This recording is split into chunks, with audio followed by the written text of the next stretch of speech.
날씨가 지금 추운데도 이렇게 새벽 기도에 나오셔서 기도하고 찬양하고 예배드린 여러분들 하나님의 축복이 함께 하시기를 주님의 이름으로 축원합니다.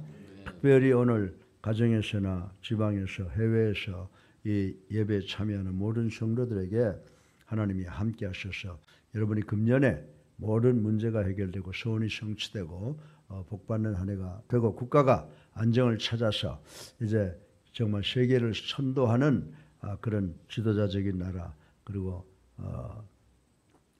세계에 하나님의 말씀을 전하는 그런 나라가 될 수 있도록 하나님께서 축복 주실 줄로 믿습니다. 그래서 이제 오늘 우리 양성전 목사님이 미국에 이제 출장을 가시고 미국에서 저보고 좀 자기가 하는 시간을 좀 맡아달라 그래서 제가 맡았습니다. 그런데 여러분들한테 이제 말씀을 전하면서 가장 근심이 되는 것이 뭐 근심이 아니라 부담이 되는 것이 어떤 말씀을 드릴까라고 하는 것. 그리고 이 말씀을 우리가 삶 속에 적용해서 실천해서 우리에게 득이 되는 부분, 성경은 다 그렇게 그런 말씀을 내포하고 있습니다만은 이 시대에 이때에 이 시간에 걸맞는 말이 무엇인가를 놓고 성경을 이제 처음부터 끝까지 또 한번 이렇게 제목마다 살펴보면서 잠언 2장 1절부터 6절까지의 말씀이 내려와서 꼽히는 것을 감동을 받았습니다. 그래서 그 내용을 보니까 잠언 1장 2장 1절에서 6절까지의 말씀은 뭘 우리에게 교훈을 주고 있냐 하면 지혜라고 하는 것에 대해서 말씀을 하고 있습니다. 지금 우리가 살고 있는 세상 70억 이상 가는 인구지만은 어떤 분이 어제 저한테 와서 그래요. 이 세상에 믿을 사람 한 사람도 없다고 그래요. 그래서 내가 그런데 그랬더니 하나님만 믿습니다. 그래서 제가 참 착하다. 나도 그렇다. 나도 지금 80평생을 살아오면서 정말 내가 믿고 모든 걸 맡길 수 있는 분은 하나님을 찾고 하나님과 대화하고 하나님의 품속에서 살아가는 길밖에 없다. 이제 이런 대화를 주고받은 적이 있습니다. 근데 우리 주변에 일어나고 있는 일을 보세요. 전부 사람으로 인해서 사건이 일어나는데 제가 생각하긴 그래요. 지금 우리나라에 정말 우리나라 그 대통령의 부인이 누구를 만나서 한 말 때문에 크게 문제가 돼서 중상모략하는데 가만히 생각해 보니까 그것이 그분한테만 일어나는 일이 아니야. 나한테도 일어나. 그렇잖아요. 내가 좋은 사람만 만날 수 있어요? 나도 나쁜 사람을 만나가지고 그 사람하고 말하게 되면 그 사람은 왜 왔느냐? 그 사람 만나면 안 된다. 뭐 이런 이야기가 나오잖아요. 근데 내가 가만히 생각하면서 하나님, 이건 누구에게나 일어날 수 있는데 어떻게 해결하면 되겠습니까? 근데 이건 양쪽에서 공격할 문제가 아니라 양쪽이 이 사건을 보고 타산지석을 삼아야 돼. 저 대통령의 부인이 저런 일이 당할 수 있으니까 나도 당할 수가 있구나. 그래서 그 문제를 잘 해결해야 돼요. 그렇게 하고 양쪽이 교훈을 얻어서 이제 국가와 민족을 위해서 어떻게 해 나가는 것이 좋은 것인가를 공동으로 서로 연구하고 그걸 해결하려고 해야지. 자기도 그런 입장에 빠져 있을 수 있는데 그를 공격을 해서 나라를 이렇게 불안하게 만들고 해서 되겠느냐라고 하는 그런 생각을 제가 어저녁에 앉아서 해봤습니다. 그래서 우리 교회도 마찬가지예요. 교회도 사람들이 모여 사는 거기 때문에 목사가 마음 안 들 때가 있어요. 목사리가 잔소리 많이 할 때 있어요. 그러면은 저것이 다 교회를 위해서 하는 소리구나. 그리고 진심을 알아야죠. 하나님께서 우리를 사랑하셔서 우리에게 고통도 주고 괴로움도 주지 않습니까? 그럴 때마다 하나님 불평할 거예요? 왜? 그 고통과 그 어려움이 나한테 득이 되는데 오늘의 고통이 나한테 시간이 지나면 득이 되는데 그걸 받아서 잘 소화시킬 때 우리가 하나님의 축복을 받는 것처럼 지금 우리나라도 이 양당이 서로 잘못된 것을 회개하고 자기 입장에서 생각해보고 하나가 돼서 어떻게 하면 국가를 발전시킬 것인가, 어떻게 하면 교회를 발전시킨 것인가 라고 하는 것을 가지고 서로 의논을 하고 논쟁을 해야지. 그 지역적인 거, 중상모략 같은 거로 하게 되면 둘 다 망한다는 사실을 우리 그리스도인들은 믿어야 되는 줄로 믿으시기 바랍니다. 더욱이 교회는 불만하게 되면 결국 교회는 분열하게 되고 그 피해가 나한테 온다는 사실을 우리가 깨달아야 된다라고 하는 것입니다. 그래서 요즘에 뉴스를 보면서 내 개인을 위해서, 가정을 위해서, 교회를 위해서, 국가 사회를 위해서 참 걱정할 것들이 많은데 이 문제를 어떻게 해결해야 될까라고 하는 것이 내가 기도예요. 그러다가 성경을 보니까 잠언 2장 1절 6절까지 지혜를 찾아야 된다 이렇게 말씀을 하고 있습니다. 그래서 지혜를 어떻게 찾는가? 어떻게 찾는가? 방법이 좋은가? 라고 이제 여러 가지를 보다 보니까 여러분들이 잘 아시는 고대 히랍의 철학자 디오게네스는 어떻게 했습니까? 대낮에 등불을 들고 다니면서 길거리를 헤맬 때 어떤 사람이 당신 그거 대낮에 등불 들고 다니시오 그랬더니 지혜를 찾아 다닌다라고 하는 이야기를 하는 것을 저희가 책을 통해서 배웠습니다. 이 디오게네스의 이러한 행동은요, 지혜라는 것이 얼마나 중요하고 애써 찾고 구해야 할 가치가 있는 것임을 보여주고 있다고 저는 생각을 합니다. 그러나 또 한편으로 지혜는 대낮에 등불을 들고 찾아다녀도 찾기에 어려운 것임을 나타내고 있다는 사실을 또 한 번 깨닫게 됩니다. 그런데 오늘 아침 하나님의 말씀인 이 성경 본문을 보게 되면 디오게네스가 그렇게 찾아다녔던 그 지혜를 찾는 방법을 우리에게 아주 쉽게 가르쳐주고 있는 것을 전 그날 어젯밤에 깨닫고 마음의 평안을 얻었습니다. 밤 12시가 넘도록. 그리고 새벽 2시에 일어나서 또 이 말씀을 꺼내보고 또 이 말씀을 묵상하고 그리고 결론을 찾아내고 냈습니다.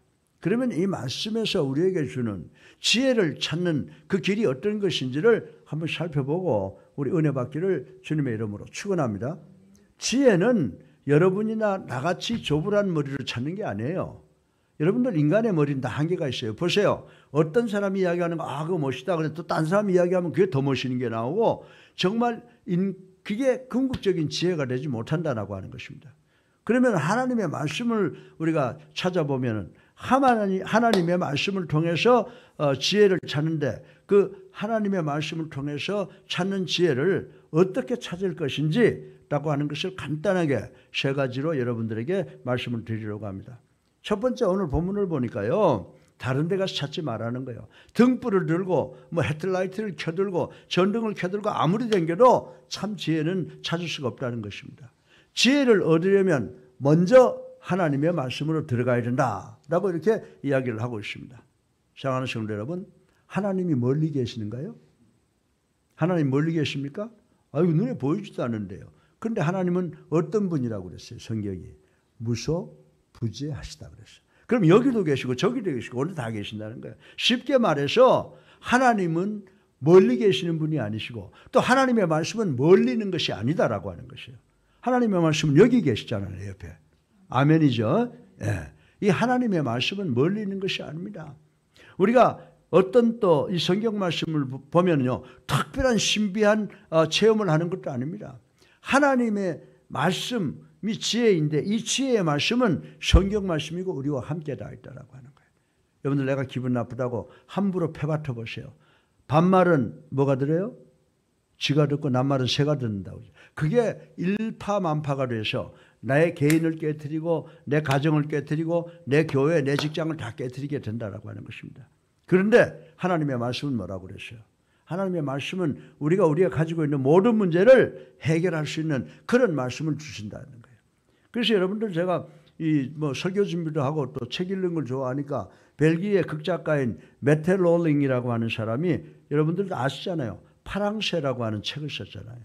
그 파랑새라고 하는 책을 보면요, 그 파랑새 그 소설 속의 주인공이 파랑새라고 하는 그 아름다운 존재를 찾기 위해서 헤매는 꿈을 꾼다는 거예요. 그 두 아이가 어떻게 했습니까? 이 두 아이들이 집을 떠나서 물 건너 그리고 험한 계곡을 지나 멀리까지 갔더니 갈수록 더 많은 불행이 닥쳐오는 것을 경험을 했고 결국은 집에 돌아와서 집에 있는 그 행복을 발견하게 됐다고 하는 내용이 바로 이 파랑새라고 하는 것을 우린 잘 알고 있습니다. 그렇습니다. 우리가 필요한 지혜는 멀리 있는 것이 아닙니다. 바로 우리 곁에 있는 줄로 믿으시기 바랍니다. 우리의 시선을 하나님의 말씀인 성경으로 돌려서 마음의 문을 열고 성경을 열면은 그 지혜를 발견할 수 있게 되는 줄로 믿으시기를 주님의 이름으로 축원합니다. 이것이 우리가 사는 길이에요. 명심하세요. 나 80년 살아왔어요. 오늘의 적이 내일의 적이 되고 내일의 친구가 되고 오늘의 저기 오늘의 친구가 어제 저기 우리의 친구가 되는 그런 상황을 경험을 수없이 많이 했어요. 우리 삶의 등불, 지혜가 뭡니까? 하나님의 말씀이라고 하는 것을 다시 한번 여러분에게 간곡히 말씀을 드립니다. 어떤 신학자들은 성경이요, 그거 보세요. 지금 구약은 말입니다. 신약, 구약이라고 하는 약이 있는데 그 신약, 구약 다, 신약은 2000년 전에, 구약은 3000년 전에 다 쓰여진 것이라서 그 현대에서는 무용한 겁니다. 무용가치입니다. 라고 생각하고 그렇게 말하는 사람들이 많이 있어요. 예. 그래서 성경에 대해서 잘 알지 못하면서 세상의 철학과 사상, 기초 지식을 하나님의 말씀에 두었다는 것을 우리는 깨달아야 된다라고 하는 것입니다. 이러한 이들에 대해 여호와 하나님은 이렇게 말씀을 해 주시고 계십니다. 여러분들 이사야서 6장 9절로 10절까지를 보면요, 너희가 듣기는 들어도 깨닫지 못할 것이요 보기는 보아도 알지 못하리라 하여 이 백성의 마음을 둔하게 하며 그들의 귀가 막히고 그들의 눈이 감기게 하라. 염려하건대 그들이 눈으로 보고 귀로 듣고 마음으로 깨달아 다시 돌아와 고침을 받을까 하노라 하고 말씀을 한 것을 우리는 기억할 수가 있습니다. 사랑하는 성도 여러분, 따라서 우리들은 지혜는 하나님의 말씀이며 우리 가까이에 있음을 반드시 기억하는 우리가 되기를 주님의 이름으로 축원합니다. 여러분들 괴롭고 어렵죠? 기도합시다. 기도하기 전에 하나님의 말씀을 열어보세요. 하나님의 말씀을 묵상하고 기도하면 거기에 반드시 응답이 있는 줄로 믿으시기를 주님의 이름으로 축원합니다. 오늘 아침에도 제가 일찍 일어나서 우리 새벽 2시에 얘기하면서 우리 집사람이 나한테 그래요. 여보, 우리 하나님의 말씀대로 순종하고 모든 거 다 내려놓읍시다. 그 말 듣고 말씀 보고 오늘 또 말씀 설교를 준비하려고 이렇게 하니까 내 마음에 평안이 참 물밀듯이 몰아와요. 내 주변에도 나를 중상하고 모략하고 나를 괴롭히고 나를 끌어내리려고 하는 사람들이 수없이 많이 있다는 걸 알아요. 그런데 그게 나만이 아니에요. 미국에서 전화를 받았는데 미국도 목사님 나 좀 위해서 기도해 주세요. 죽겠어요. 내가 아주 사랑하는 장로 하나가 그렇게 나한테 고백을 하는 거예요. 그래서 내가 가지고 있는 문제 여러분들이 다 가지고 있고 여러분이 가지고 있는 것이 여러분 주변에 있는 사람 다 가지고 있어요. 그러니까 여러분들 개인적인 생각 버리고 하나님이 어떻게 생각하느냐 그것만 생각하고 말씀에 집중하게 되면 우리가 세상을 보는 지혜를 얻게 되는 줄로 믿으시기를 주님의 이름으로 축원합니다. 그리고 이 지혜라고 하는 것은요, 지혜를 찾는 간절한 마음을 우리가 지혜를 찾기를 원하는 그것을 우리의 마음에 간직해야 된다고 오늘 본문은 이야기를 하고 있습니다. 말씀으로 돌아가서 보고 듣는 것도 필요하지만 그것만으로는 충분하지 않다고 하는 것입니다. 하나님의 말씀을 우리 마음판에 새기고 간직하는 것 또한 중요한 일이라고 오늘 본문이 우리에게 가르쳐주고 있습니다. 그래서 여러분들 모세가 유대 백성들에게 뭐라고 말했어요? 유대인들은 그 이마에 또 팔목에 하나님의 말씀을 적은 상자를 지니라고 명령해서 그렇게 지금 하고 있다는 거 아닙니까? 이것은 모세가 이스라엘 백성들에게 명령한 것으로 항상 하나님의 말씀에 동행하라고 하는 명령이라고 하는 것입니다. 하나님의 말씀을 이마에 손목에 새기고 상자에 넣어서 다니라라고 하는 것은 늘 하나님과 동행한다는 이런 생각을 가지라고 권면하는 것이라고 말씀을 드릴 수가 있습니다. 이것 또한 말씀 암송과 관련이 있습니다. 그래서 우리 교회는 어떻게 합니까? 말씀, 우리가 성경 완전 독해를 매년 초에 저희들이 하고 있는 것입니다. 마음에 간직한 말씀은 시시때때로 꼭 필요한 순간에 기억나게 되며 그 말씀대로 행하는 지혜를 주신다라고 하는 것입니다. 다시 말해 성령께서는 우리 안에 기억된 말씀을 통해 우리의 길을 인도하시고 행할 바들을 깨우쳐 주시는 것이 하나님의 말씀의 목적이라고 하는 것입니다. 그러므로 우리가 성경을 많이 보는 게 중요해요. 그리고 가능하면 성경을 줄줄줄 암송하는 것, 그리고 기억하는 것은 매우 중요하다고 저는 생각을 합니다. 그런데 저는 어릴 때요, 크리스마스 프로그램으로 성경 외우기 이런 거 하게 되면 제가 제일 많이 외우고 제일 잘 외웠어요. 그런데 요즘엔 생각하는 게 많은지 자꾸 일찍 이렇게 외워지지가 않더라고요. 가능하면 말씀을 외우시면은 이것이 우리의 삶에 큰 지혜를 주는 그런 요인이 된다라고 하는 것을 성경은 이야기를 하고 있습니다. 또 말씀은 마음에 간직한다라고 하는 것은 착하고 좋은 마음으로 말씀을 듣고 지키어 인내로 결심하게 한다라고 하는 것입니다. 그래서 우리가 하나님의 말씀을 마음에 간직하고 정말 선한 마음으로 말씀을 순종해서 인내하게 되면 우리가 원하는 결실이 오게 되는 줄로 믿으시기를 주님의 이름으로 축원합니다. 세 번째 마지막으로, 그리고 이건요, 우리가 구할 때 주든지 말든지 마음대로 하세요. 어떤 사람들 그래요. 나는 믿음이 좋습니다. 그래서 하나님 앞에 가서 하나님 주든지 안 주든지 마음대로 하세요. 그런다는데 나는 그건 그렇게 생각 안 해요. 내가 원하는 게 있으면 어린아이가 막 나를 붙잡고 아빠 이거 줘 라고 하듯이 하나님 나 이거 필요하니까 주세요 라고 매달려야지. 주든지 안 주든지 마음대로 하세요. 그럼 떡 먹어라 그러고 안 줘요. 필요하다는 사람도 있는데 왜 주든지 안 주든지 마음대로 하세요 하는 사람에게 주겠습니까? 그래서 오늘 본문을 보니까 정말 지혜라고 하는 것은 소리 높여 구해야 된다 그랬어요. 소리 높여 구해야 된다. 그래서 말씀을 간직하여 마음판에 새기는 것으로도 충분하지 않다라고 하는 것입니다. 그 말씀을 적용할 수 있는 방법을 찾아내야 합니다.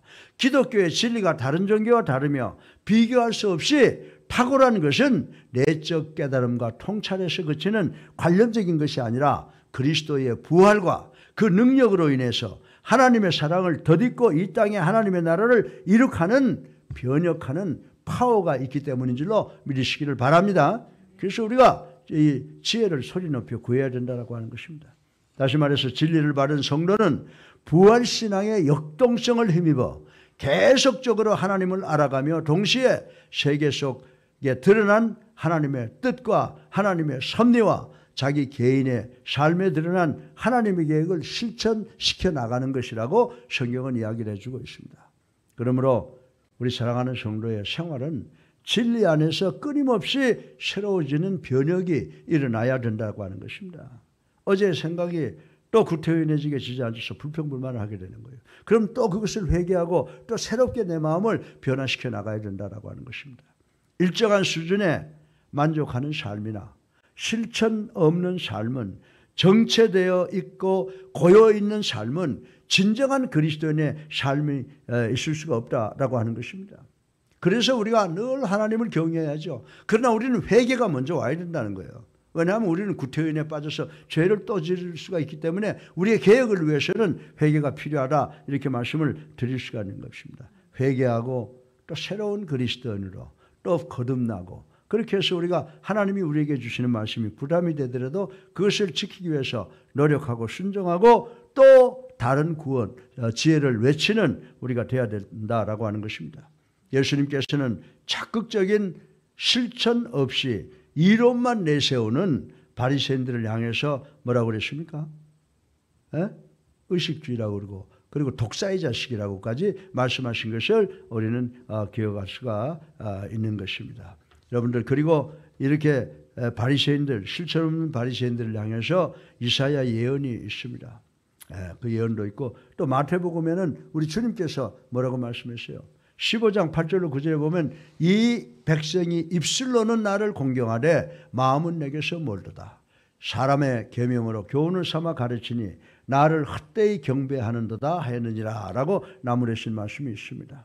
그러므로 교회와 성도는 이 하나님의 말씀을 기초로 하여 나날이 새로워지는 자기갱신이 있어야 된다라고 하는 것입니다. 그런데 이것은 무엇으로 가능하냐라고 하는 거예요. 매일 만나면 똑같은 사람 만나고 매일 만나면 똑같은 말로 남을 비평하고 중상모략하고 하는 그런 가운데서 우리가 어떻게 변혁할 수 있느냐라고 하는 것입니다. 그런데 이사야서 48장 16절을 보면 이사야 선지자는 이렇게 우리들에게 조언을 하고 있습니다. 너희는 내게 가까이 나와 이것을 들으라. 내가 처음부터 비밀이 말하지 아니하였나니 그것이 있을 때부터 내가 거기에 있었노라 하셨느니라. 이제는 주 여호와께서 나와 그의 영을 보내셨느니라. 아멘. 네. 다른 걸로 해결되는 게 아니에요. 하나님께서 주시는 능력, 뭡니까 그게? 하나님이 어디에 계신지도 모르고 언제부터 계신지도 모르는데 하나님은 지금 우리와 함께 계시는 누구로 통해서? 성령을 통해서 계시잖아요. 그러니까 그 성령의 능력으로 우리가 원하는 변화, 우리가 원하는 모든 목적, 이것이 다 우리가 성취할 수 있는 가능성이 있다고 성경은 우리들에게 가르쳐주고 있는 것입니다. 그러므로 성도는 성령의 도우심으로 끊임없이 하나님에 대한 알물 추구해야 하며 생활 속에서 적용해야 된다는 것을 믿는 우리가 되기를 주님의 이름으로 간절히 부탁을 드립니다. 마지막으로 다시 한번 그 네 번째로 보물을 찾는 것처럼 구해야 된다는 겁니다. 여러분들 보물 상당히 중요하게 생각하시죠? 또한 이러한 지혜를 구할 때 성도의 자세는 어떠해야 합니까? 그것은 은이나 보물을 구하듯이 열심히 찾아야 된다는 것입니다. 그래서 제가 이 말씀을 생각하면서 이렇게 영화를 트니까 서부 영화가 하나 나오는데 서부 개척 시대의 영화를 보면 금강을 찾아 나선 이 사람들이 오직 금강을 찾겠다는 일념 하나로 살아가는 것을 볼 수가 있습니다. 좀이 쓸고 동록이 생길 이 세상의 보화를 찾는 열심히 일할진데 하나님의 영생의 선물을 찾고자 하는 자의 태도야 두말할 나위도 없다는 것 우리 잘 알 수가 있습니다. 그러므로 여호와를 만날 만할 때 찾으며 가까이 계실 때 그를 불러야 한다라고 하는 말씀을 꼭 기억해야 됩니다. 하나님 당신을 찾는 자에게 만난 바 되시겠고 자신을 사랑하는 자가 자신의 사랑을 입으리라고 약속을 했어요. 하나님을 만나고자 원하는 자에게 만나주시고 하나님을 사랑하는 자에게 그 사랑을 입히시겠다 이렇게 말씀하셨습니다. 사랑하는 예수님교회 성도 여러분, 아무리 가치 있는 것도 돼지에게 던져주면 아무 소용이 없다고 하는 것 우리 잘 알고 있습니다. 그러나 하나님의 지혜를 소유한 사람은 자기 앞에 놓여진 것에 대한 분별이 있기에 자신에게 주어진 모든 것을 활용하여 결국에는 큰 열매와 수확을 거두게 될 것입니다. 따라서 이러한 보물을 소유할 수 있도록 찾고 구하시는 열심을 내시는 성도 여러분 되시기를 주님의 이름으로 축원합니다. 자, 우리가 지혜를 어떻게 얻는다고요? 어디서 얻는다고요?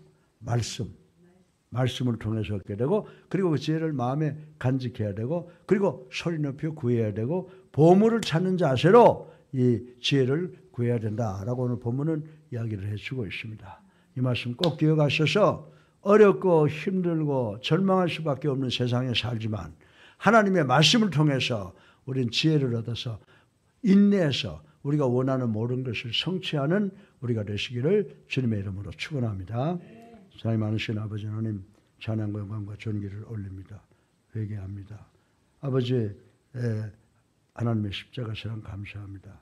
우리가 하나님의 말씀으로 돌아갈 수 있도록 지혜를 마음에 간직할 수 있도록 지혜를 소리 높여 구할 수 있도록 지혜를 보물을 찾는 자세로 찾는 우리가 될 수 있도록 하나님 축복하여 주시옵소서.